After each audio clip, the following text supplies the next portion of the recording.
First of all, I'd like to thank you for choosing the venue to take your office. I'm glad to see you. Although I missed one, taxi interview ni ba niya.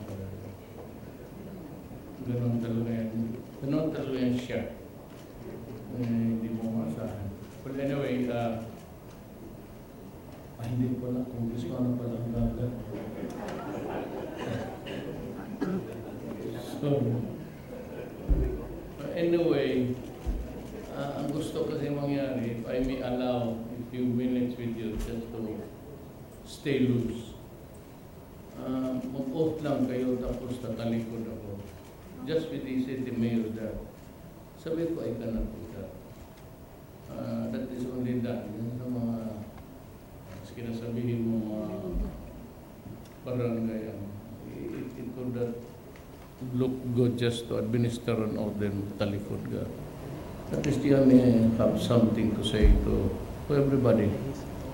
Especially with the... But anyway, let us proceed with the oath-taking then. If you'd allow me a few minutes to share with you the work of a president vis-a-vis with you. Please raise your right hands and repeat after me. I state your name. Having been elected to the position of,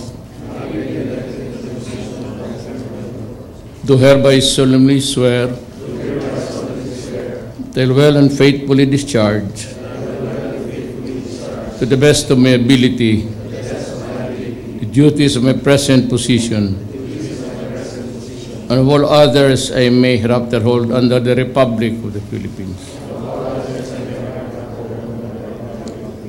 That I will support and defend the Constitution of the Philippines. That I will bear true faith and allegiance to the same. That I will obey the laws, legal orders, and decrees promulgated by the duly constituted authorities of the Republic of the Philippines.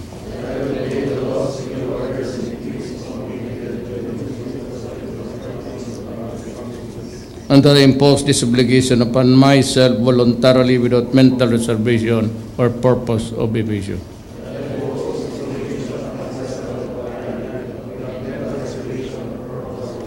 So help me God. Ladies and gentlemen, congratulations. You may now take your seat. Just a few minutes. They have prepared a speech, but if you may allow me just to rumble on, and maybe if we have time, baka basahin ko to the Executive Secretary, to our newly elected officials from the League of the Provinces of the Philippines led by Governor Presbitero Velasco, Sir, other distinguished guests, mga kababayan. First of all, I'd like to be very clear with you. I was elected to itong trabaho ko ngayon without, hindi ko naman sabihin wala, but without much help. Actually, except for about 5 local officials and about 2 congressmen. Wala akong nalaman na diretsuhin ko nilang tumulong sa akin. I mean, of course, one of them is Abit. Wala man dito si Subiri. Pero I would like to stress na lahat ng pera ng gobyerno para sa infrastructure all throughout the Philippines this year, talagang si Wendell ang Wendell Abisado. Yes, he's an old hand dyan sa DILG noon. Sabi ko sa kanila, pati kay Abuel, yung talagang tunga ba? Yung talagang fair, i-distribute mo lahat. And even today, as you will see, wala ho akong Not even in Davao. There's not so much activity about infrastructure. Ang airport ng Davao, inano ko, sabi ko, wag muna. Kung may panahon tayo, then let's do it. But take care first of all the needs of the rest of the Philippines. Improve their airports, and if we have the time and the money, then we can probably, kaya kami ni Inday, meron kami kunting ano eh. Ang akin kasi sabi ko, Day, I am here, with the mayor, and alam mo na, you cannot stop people from just thinking that probably may tayo, inuuna natin. So, I'd like to assure you, nandyan man yung budget. If you have a big budget, you can either go to kay Bingbong, Medialdia, or to the budget kay Wendell. It's very ordinary. He's just an ordinary guy sa DILG, but promoted because kasama ko sa team noon sa Davao. Tama yung sabi ni Gordon, probinsyano lang talaga ako. Wala akong magawa. Galing ako doon eh. Ginusto ko man galing ako sa Forbes Park. Anak lang tayo ng migrant from Cebu to Mindanao. Yun ang assure ko sa iyo. I have nothing politically, but alam mo, may distansya natin iba. Because some are friends, some are not. But it doesn't mean to say that I will carry my sentiments dito sa President. Please disabuse your man about that. If there's something na may dynamics, may sama ako ng loob, akin yun. And I will show it to you when I'm a civilian. But never as a president na ako na. I will not do that. And to assure you, basta the performance of your duty. Kami ni Secretary Anyo, we have agreed na kagaya ng police pati military, for as long as it is within their scope and in accordance with law, I will defend them. Kasi I need the fire in my uniform men to, marami tayong problema. We have been able to fix the BUL. So at least it's not perfect. It can never really be a perfect thing. But doon, medyo less armed violence doon. Si Nur naman, kung makausap ko siya, and I hope to Allah that we'll be able to fix things with him kung same arrangement, then ang worry ko na lang would be the NPA, the Communist Party of the Philippines, and yung droga po, and terrorism. Ito ang problema ko. Pwede nyo patayin muna yung camera ninyo. Pakilang. I'll share the secrets with you, but not with the entire people. O yung walang dayaan. We deal in good faith. Okay? So, magkaibigan man tayo. I will share with you and with the governor what makes my palm sweaty.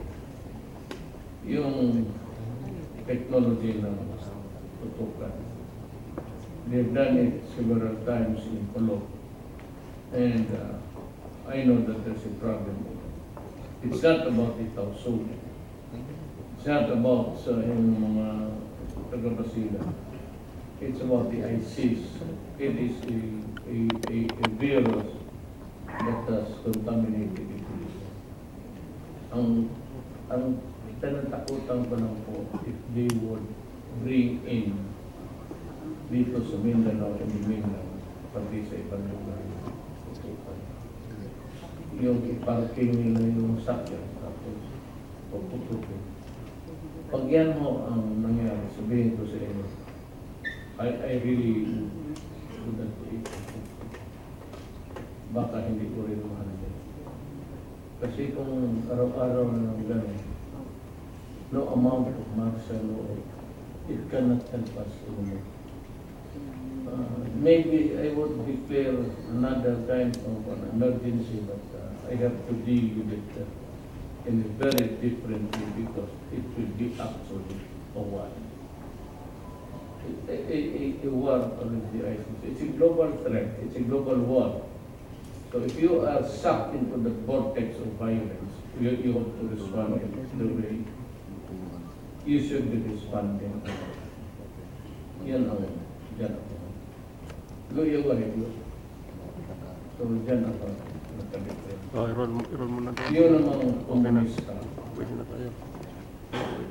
And I can tell you without really, Hindi, in okay na nga. I-roll na lang. 23 years that mayor ako, Hindi ko na nga. Ako na. lahat ng surrender Pinago na. at lahat na sundalo na nabihag nila or yung mga NPA na sumurrender. And I used to go to the mountains. Alam niyo yung taga Mindanao. Pumapasok ako baski saan to retrieve the hostages. Pero wala akong nakita ng isang kurot. And I never allowed brutality, yung bugbugin yung priso na prinsipyo yan eh. They are not criminals. They are there because they believe in ideology which is already a passé. Yung bahaw na, ito namang mga leaders nila aging. I really do not know why they would insist on war until now. It's when all is said and done, 20, 30 years from now, no, they will be really crucified for insisting on a war that they cannot win. But it is also a circle of violence which we cannot prevent totally. So with the ISIS. Pero ako dito sa komunista, they do not do brutal things. Yung lahat ng sundalo na wala akong nakita ni isang kurot. Dito lang ako talaga na dismayed or na they executed the policemen and to impress the people there, blade pa ang ginamit. Tapos pinagahampas. We never did that to any surrendery ng... Kaya gusto kong sabihin sa kanina, bakit din yung ginawa yun? What's the reason? Give me a reason why na ni minsan hindi namin... when I was mayor, I was really very insistent. Huwag ninyong gawain yan. Mag-aaway tayo. Kasi I treated them as brothers. I used to go in and out. And that is why when I first dito, kinuha ko yung ibang mga nagsususpitsa pa nga yung mga military. You know, in a quest for peace, you have to do everything possible. Hindi naman ito, it's not an abstract thing. You have to look for the formula. So yan ay medyo ang problema ating pati ang droga. At huwag kayong maniwala. There's an 8888. It's televised nationally. Yung nakalagay dyan, yung briefer ko yan. So we are bound by the results of the government agencies kung ano ang sabihin nila. If they furnish us with documents, we are bound by it. Yung aking briefer, nilalabas ko. Marami dyan for the day, for the last 24 hours. I have my briefer every night. I read it. It's a thick one. Ang sinishare ko lang yung what are the events that transpired. Kung makita mo yung mga nahuli sa droga, there's an A. If it's an A, it's arrested. Maybe this idiotic human rights, akala nila patayan. Ang N is neutralized. Or it could be a dead one, or it could be neutralized something like wounded. Pero hindi yun patay. And on any given day, magdaan ka lang dyan. Then you would know, kasi nandyan lahat eh. Whatever happened to Bohol, whatever happened to dyan sa Marinduque, sir, nandyan yan. Nandyan yung pangalan ng victim or arrested person. And then there's the corresponding ano ang nahuli. And then whether he is dead, I was arrested. Arrested yan. On any given day, may isa, dalawa. And if there's a list siguro at about 20, wala kang makita dyan na na sumobra ng 5. And that's the official record. Oh, how could it reach thousands? Outside of that, yung patayan, hindi na atin yan. At wala akong pakialam dyan kung anong patayan ba dahil sa, for whatever reason. It could be related to some terrorism, but definitely, sabihin mo yung NPA, yung droga na pinato. Could not be. At hindi ako tumitira dyan sa yung mga basurero. Basurero or the peddlers. Gusto ko yan, drug lord talaga. Yung mga mayor, ano naman tayong magawa, nandyan sila, pinapatay nila yung pulis. That's a problem. When you start to be a mayor, then you graduate to a warlord status, then you think that you are the king and to protect your business. Ang problema niyan, I'll just share to you. During the time of Ramos, pinatawag kami dito ni Alunan. Alunan then was the DILG. Sinabi niya, galing siya sa Amerika, he talked with the DEA, Drug Enforcement Authorities sa Amerika.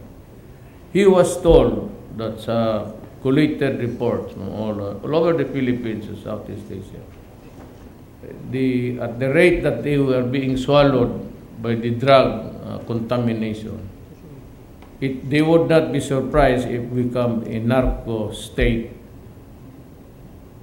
in the near future. Unknowingly or unconsciously, or we just took it for granted, nag-umpisa dyan sa mga barangay-barangay. Then nung kita ng mga barangay captain na it's lucrative and it could make them millionaires overnight, pati ang barangay captain pumasok. Doon nagkagulo. Pumasok ng ibang mayor, marami sa Mindanao, pumasok sila. Doon na nagkalit-silit. And I might want to remind the people that yung sa Marawi, it never started as an outright rebellion to separate Marawi from the rest of the country. None of that.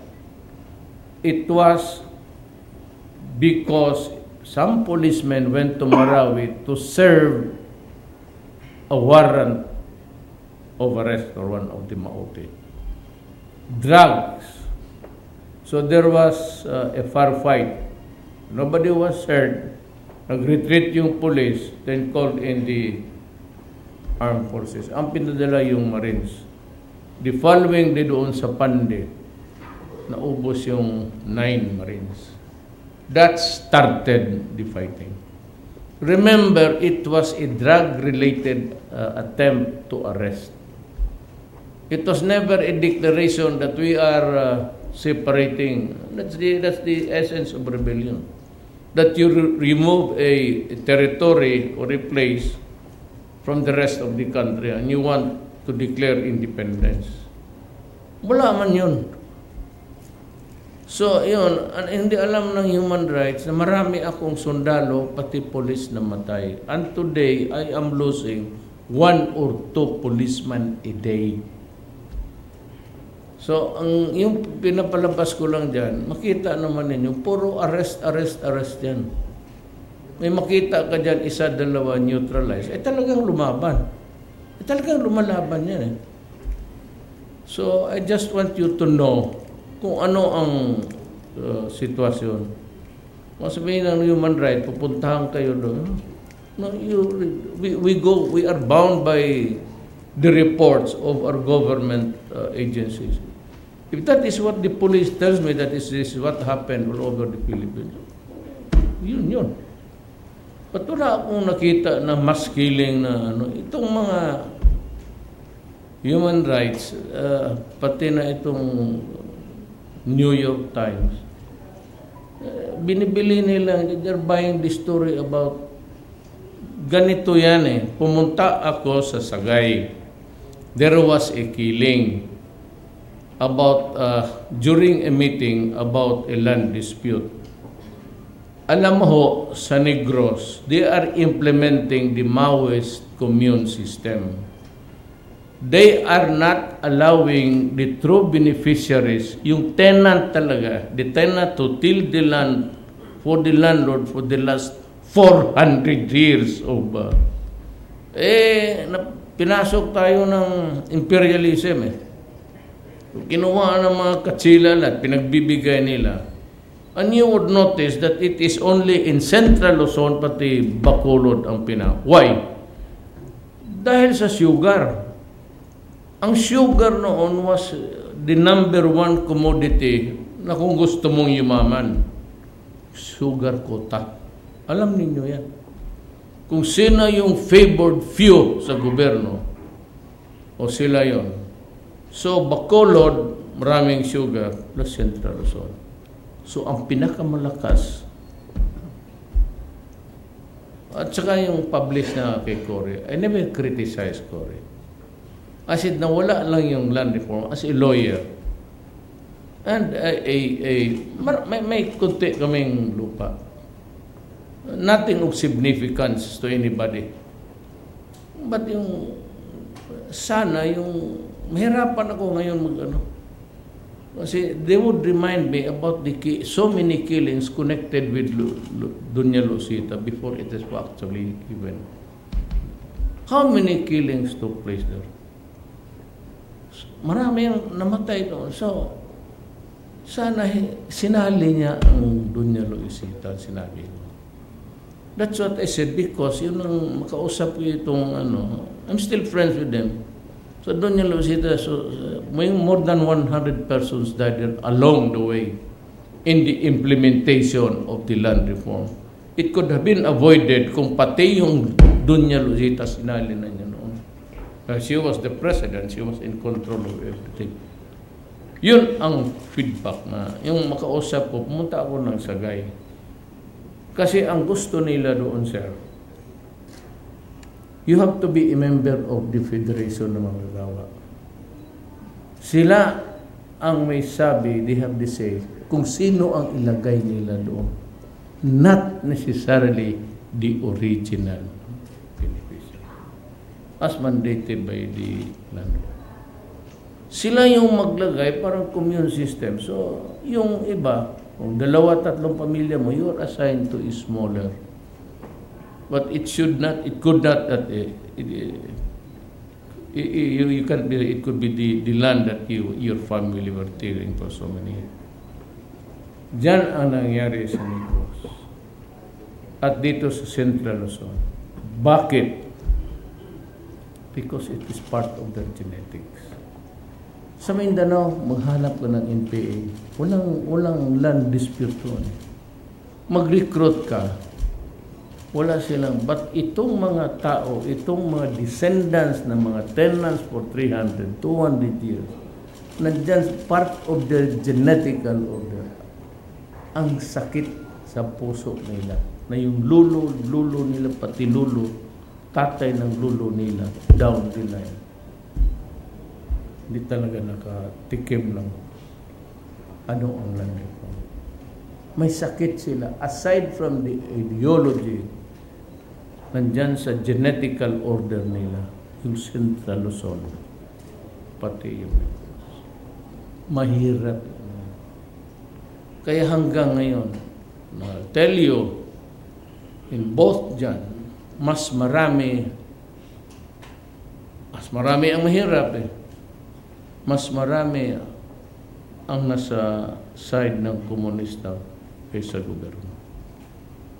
Yan ang totoo dyan. Yan, kaya mahirapan tayo. But I never said I declare martial law. I said I'll do something drastic. Yung martial law, yun na lang yung haka-haka nila. But remember this, as I have told the city mayors, I will never declare martial law because as a lawyer, walang ano yan. Bakit mo i-declare ng martial law? You do not go after the law-abiding citizens. You do not go after the enemies. You go after the enemies. So what's the problem of signing a document against your enemy? But kung magkaganunan, I have an idea of what to do. Pero sa akin lang yan. I do not even share it with the military. If things would capsize or begin to capsize, then I would know what to do. And every lawyer in town and every Filipino would really say that he would understand me of what I will do. But that is when we are towards extinction. And that is very far away. You have so many Filipinos to kill to do that. But if the republic begins to disintegrate and a lot of things and it changes the whole concept of democracy, ibang istorya na yan. Kagaya ng mga I will not go for the balilit. Pero those drug lords, lalo na yung mga foreigners, sinasabi ko talaga, please do not do it here. I will kill you. I will really kill you. Hindi kita bigyan ng panahon. Kung magtunulada ka, if I catch you one ship, one load, isang lansa na tatapusin talaga kita dyan sa mahirap yan eh. Mahirap yan. You destroy my country. Alam mo, if the head of the family collapses because of drugs, the entire family becomes dysfunctional. And there are thousands. And one addict looks for another victim to support his. Then this idiot will look for another victim. So there are so many of them walking around, recruiting. And if there are so many families who are socially dysfunctional, we will have trouble in the next generation. Hindi mo makikita yan ngayon. Ang putok niyan, ang mga anak natin. Yan ang problema ko. So just to say peace and order, if you think that I am here to just protect the Filipinos or alive, I said ours is to prevent the disintegration of the country. But then there would be no republic of the Philippines to talk about. Your guess is as good as mine if it will happen. But you know, I am not here to make guesses. I am here to make plans. I said this is not an abstract thing. I will do what is necessary to protect my country. Again, if you have a problem, tapos if it concerns a barangay or if you are filed with cases, just tell me. We would know if it is performance related. If it's a performance of jury, wala kayong problema. Alam ni Anyo ang gawin niya. We are here to protect ourselves from harassment also. We cannot function properly if we do not do that. Tsaka yung sabi niyo na you can come anytime. I assure you, the money will be spread equally. Equally na nga yung 3 years, kita mo naman, sa Mindanao, dito, kaganda na ng daan. And tell you frankly, I had my misgivings about Villar during the first days, but turned out to be one of the best performers. Tugade siya. And of course, Sunny Dominguez. We're good. We have the money. We have the money, but we do not have the budget. But we have the money, actually. We have been good at collecting everything. The train law has done a great deal of good things for our country. So yan ang ano ko. What assure you is that hindi ako yung indulge in local politics. Wala pa, mag-distansya lang talaga. If I have heard, akin na yun. We will talk after the presidency. Huwag yan, sabihin na niya. Paano ka maglaban sa akin? Dito lahat ng security. But, kung mag-ambisyon kayo, I'll tell you. That's what I'm telling my daughter. Do not.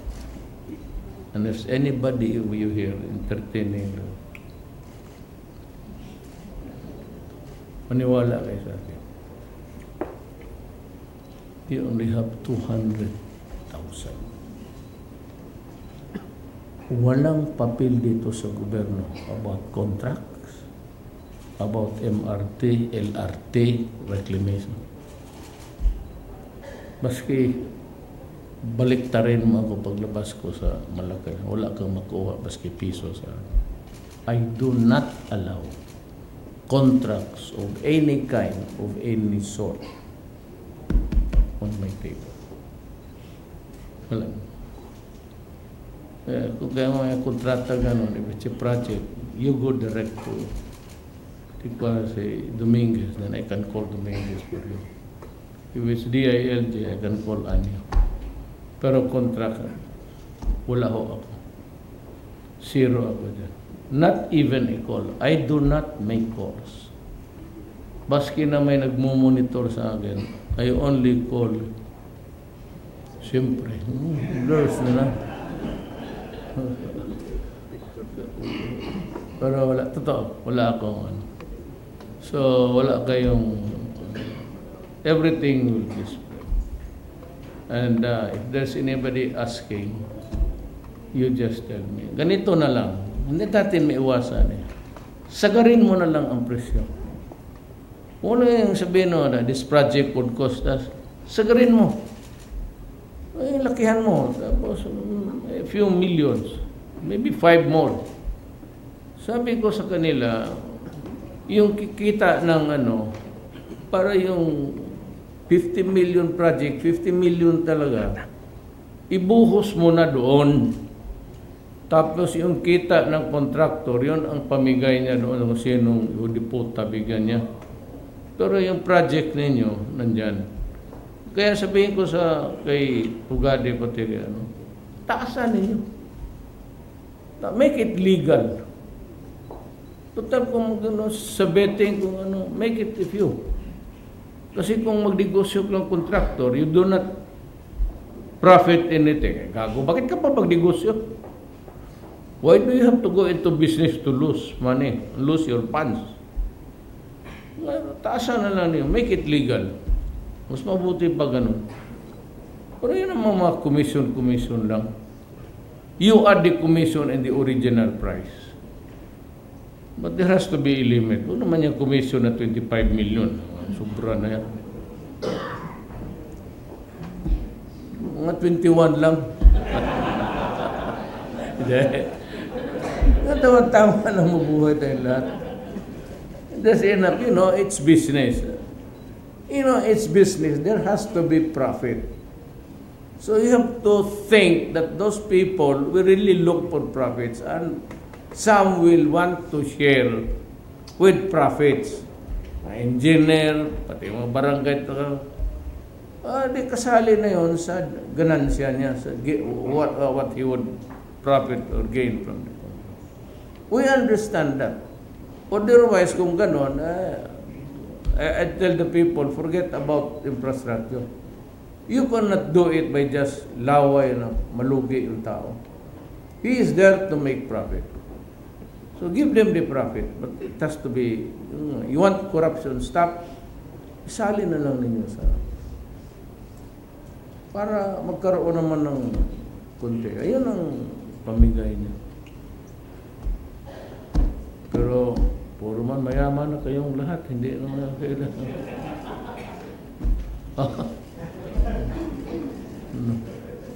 Siya pa ang magbigay sa kontraktor.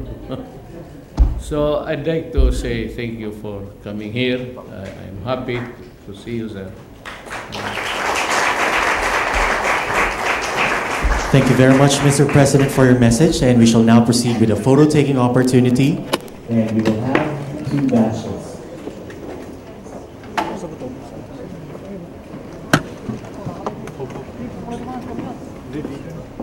First, we will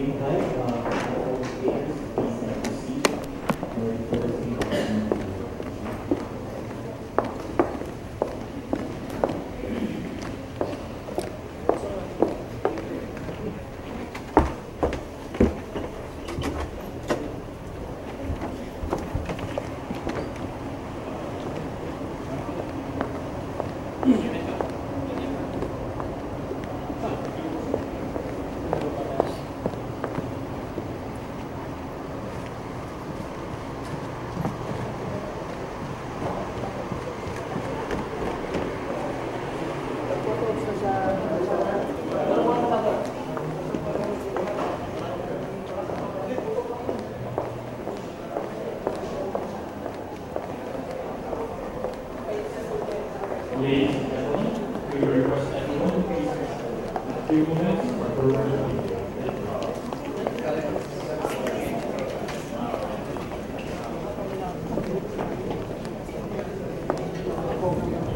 Sa